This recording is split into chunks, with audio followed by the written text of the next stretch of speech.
네, 안녕하세요. 2월 5일 와플터치. 오늘 함께 읽으실 본문 말씀은 에스겔서 39장 1절부터 29절의 내용입니다. 오늘의 본문은 이제 어제 나오는 내용, 그 마곡과 그의 왕 곡에 대한 하나님의 책망에 대한 예언이 오늘 한 번 더 강조되는 그런 메시지로 구성이 되어 있습니다. 그래서 이제 오늘의 본문 말씀을 간단하게 좀 구분을 짓자면은 1절부터 20절은 이 마곡과 곡 왕이 어떤 하나님의 심판과 책망을 받아서 그 최후가 어떻게 되는지에 대한 내용이라고 한다면 21절부터 29절까지는 다시 이스라엘을 내가 어떻게 회복시키겠다, 내가 다시는 쳐다보지 않겠다고 했던 그 이스라엘을 내가 이제는 그 얼굴을 돌리지 않겠다 라고 이야기를 하시면서 그 이스라엘에 대한 회복을 말씀하시는 그런 내용으로 이렇게 구성이 되어 있습니다. 오늘은 본문 말씀 이제 살펴보면은 하나님께서 이 마곡과 그의 왕 곡이 얼마나 처참한 최후를 맞는지에 대해서 굉장히 좀 신랄하다고 할 수 있을 정도로 좀 디테일하게 표현을 해주고 계신데요. 이제 앞에 뭐 쭉 나오는 내용이 뭐 활도 들지 못할 정도로, 화살도 들지 못할 정도로 완전히 무기력하게 다 그 무찔러 버리실 것이고, 그 이거에 대해서 이 하나님께서 마곡과 곡 왕을 이제 치는 것에 대해서 디테일하게 좀 설명하고 있는 부분이 11절부터 이제 13절 이 정도에 나오는 부분인데요. 하나님께서 마곡당에게 이렇게 약간 좀 뭐랄까요, 비꼬는 듯한 말투를 이렇게 이야기를 하십니다. 내가 이스라엘 땅 마곡 너한테 줄게 라고 하시는데, 내가 주는 이 땅은 너네들의 매장지가 될 거다 라고 이야기를 하십니다. 그러면서 이제 이 이스라엘 땅 일부 이 골짜기에 마곡 군인들, 마곡 땅에 있는 사람들의 무리를 묻는데, 사람의 시체를 묻는데 7개월이 걸리고 그들의 이 무기를 불태우는데 7년이 걸릴 거다라고 이야기를 하실 정도로 이 마곡 땅의 최후에 대해서 굉장히 좀 뭐랄까요, 굉장히 좀 신랄하게 무섭게 표현을 하십니다. 이게 실제로 그 마곡 땅에 있는 그 군인들의 시체를 치우는데 7개월이 걸렸다라는 이야기라기보다는 이 7이라는 숫자가 완전수로 사용되지 않습니까? 7개월이 걸려서 시체를 묻고 7년 동안 무기를 태운다라는 건 그만큼 너네들의 군대가 완전히 아예 박살이 나버릴 것이다 라고 하나님께서 지금 예언을 하고 계신 그런 장면이라고 할 수 있을 것 같습니다. 그러면서 이렇게 이야기를 하십니다. 이 내가 너네들한테 줬던 너네들의 매장지, 그 이스라엘 땅이 앞으로 어떻게 불리게 될 거냐면, 우리가 읽는 그 본문에서는 곡의 군대 골짜기라고 불릴 것이다. 마곡의 왕이었던 곡의 군인들의 묻혔던 골짜기, 곡의 군대 골짜기 이렇게 말할 거다라고 이야기를 하시고요.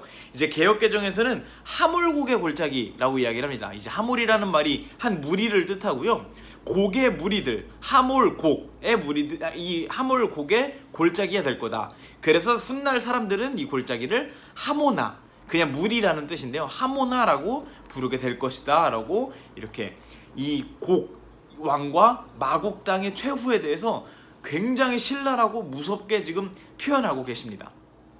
그런데 말이죠, 여러분, 하나님께서 이렇게까지 강력하게 책망하시고 이 끔찍한 말로 이제 표현하셨던 그 최후를 맞이하는 마곡 땅의 곡 왕은 어떤 인물일까요? 사실 이 성경학자들에게 이 에스겔 38장에 나오는 38장 39장에 나오는 곡 왕이 누구입니까? 라고 성경학자들에게 물어보면 많은 사람들은 모른다라고 답변을 할 거고요, 누구다라고 답변을 하는 사람들도 그 저마다 답변이 다 다를 것입니다. 왜냐면 뭐 어떤 사람들은 곡이라고 하는 그 발음이랑 비슷한 뭐 그때쯤에 마곡의 왕들을 데려다가 뭐 이 사람이 이 곡일 것이다, 이 사람이 이 곡일 것이다 막 이야기를 하기도 하고요. 그런데 많은 사람들이 모른다라고 답변을 하는 이유는 뭐냐면, 하나님께서 에스겔서 38장 39장에서 예언했던 마곡이 주변 국가들과 연합을 이루어 이스라엘을 친 이 사건이 지금까지 밝혀진 역사로서는 일어나지 않은 사건입니다. 한 번도 일어나지 않은 사건이라는 것이죠. 그러니까 곡이 누군지, 어떤 왕을 말하는 건지 아무도 모른다라고 답변하는 게 맞는 것이고요. 그리고 이 사건이 계시록 20장에 거의 비슷하게 다시 한번 등장을 합니다. 그러면서 저희가 합리적으로 추측할 수 있는 건 에스겔서 38장과 39장에 나오고 있는 이 예언은 당시 뭐 이제 BC 한 5세기 6세기 이때 있었던 그 남유다에게 마곡이 실제로 쳐들어온 사건을 예언한 것이 아니라, 이때 이 나온 이야기는 추후에 하나님을 믿는 자녀들, 뭐 지금으로 따지면 교회겠죠. 교회를 핍박하고 교회를 적대시하는 모든 어떤 존재들을 총칭하는 것이 이 에스겔 38장과 계시록 20장에 나오는 이 곡왕의 정체다라고 추측을 하는 것입니다. 그래서 어떤 신학자들은 이제 뭐 히틀러가 이 곡이다, 뭐 스탈린이 이 곡이다, 혹은 뭐 고트족이다, 뭐 등등등 알렉산더 대왕이다, 등등 많은 뭐 이런 추측들을 하고는 하지만 뭐가 맞는지는 모르고요. 이제 에스겔서 38장과 39장 그리고 계시록 20장에 나오는 이 곡왕은 우리 그리스도인들, 하나님을 믿는 사람들을 핍박하는 어떤 존재의 총칭이라고 할 수 있을 것 같습니다. 뭐 비슷한 걸로 다니엘서 7장에 나오는 뭐 네 번째 짐승 이런 것들도 뭐 그런 식으로 하나님 믿는 자녀들을 적대하는 존재들을 총칭하는 그런 존재들입니다.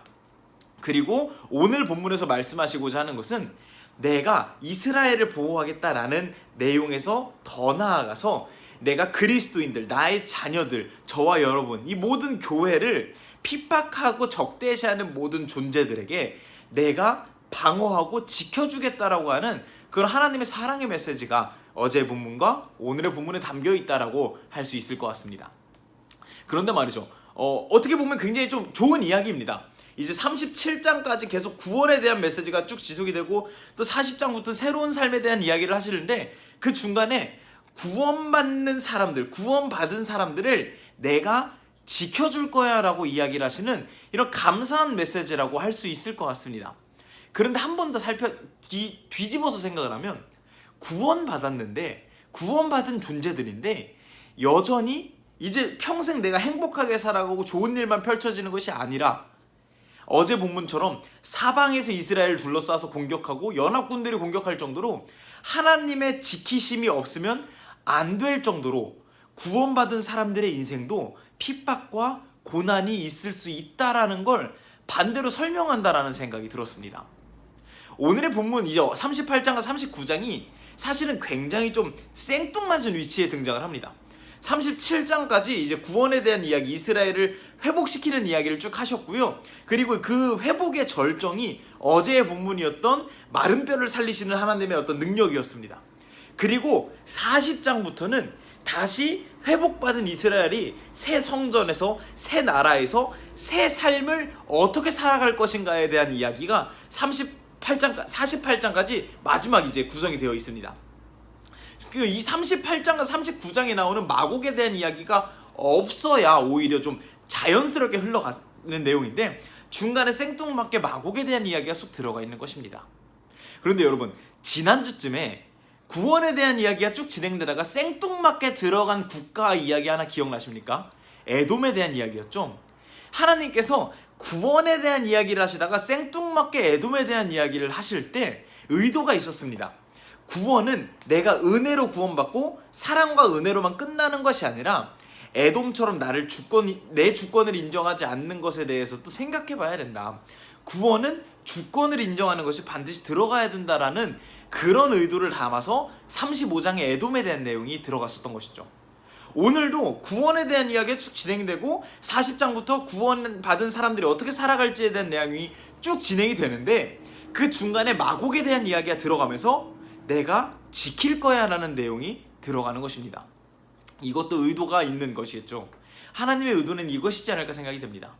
우리가 구원받았는데 하나님의 은혜로 구원받았고 새 삶을 살아가는데 그렇다고 해서 내 인생이 막 기적처럼 변하고 나쁜 일이 하나도 안 생기고 맨날 해피한 일만 생기고 행복한 일이 펼쳐질 것이다가 아니라 구원받은 인생도 여전히 그 삶 가운데 핍박이 찾아올 수 있고 어쩌면 구원받지 않은 사람들보다 더 세상의 핍박이 강할 수 있는데 내가 그럼에도 불구하고 지켜줄 거야 라는 메시지를 오늘 말씀하시고자 하는 것이 아닐까 하는 생각이 들었습니다.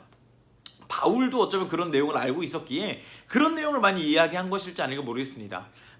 너네들의 구원을 최후 승리의 그날까지 가지고 가라.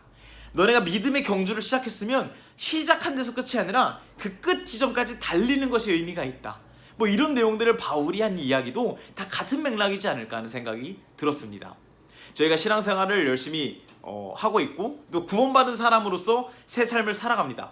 이제 40장부터 이 새 삶에 대한 이야기가 진행이 됩니다. 그런데 말이죠, 구원을 받았고 새 삶을 살아갈매도 불구하고 우리의 삶 가운데 맨날 행복한 일만 있는 것은 또 아닌 것 같습니다. 몸이 아플 때도 있고, 재정적으로 문제가 생길 때도 있고, 뭐 자녀가 문제가 생길 때도 있고, 뭐 최근에 또 뭐 이제 코로나 바이러스라든지 이렇게 좀 예상치 못한 어떤 우리의 삶을 뒤흔드는 사건들이 우리 삶 가운데 펼쳐집니다. 오늘 마곡을 통해서 또 이스라엘에게 또 우리에게 말씀하시고자 하는 건 이것이 아닐까 싶습니다. 구원받은 인생도 힘들고 어렵고 괴로울 수 있는데, 구원받지 않은 사람과의 차이점이라고 한다면 내가 지킬 것이고 내가 평생 동행할 것이다 라는 것을 말씀하시는 게 아닐까 생각이 들었습니다. 이 마곡과 또 그 곡왕의 어떤 철저한 끝남, 마지막 이제 완전 짓누르는 녀석까지 우리를 지키시는 그런 하나님의 모습을 함께 묵상하면서 내 삶 가운데에도 하나님께서 나를 뭐 고난 가운데 내버려 두는 것이 아니라 정말 치열하고 끝까지 우리를 정말 강하게 지키시는 그런 하나님이시라는 걸 말씀을 통해서 묵상하고 또 감사할 수 있는 그런 저와 여러분이 되면 좋겠다는 생각이 들었습니다. 감사합니다.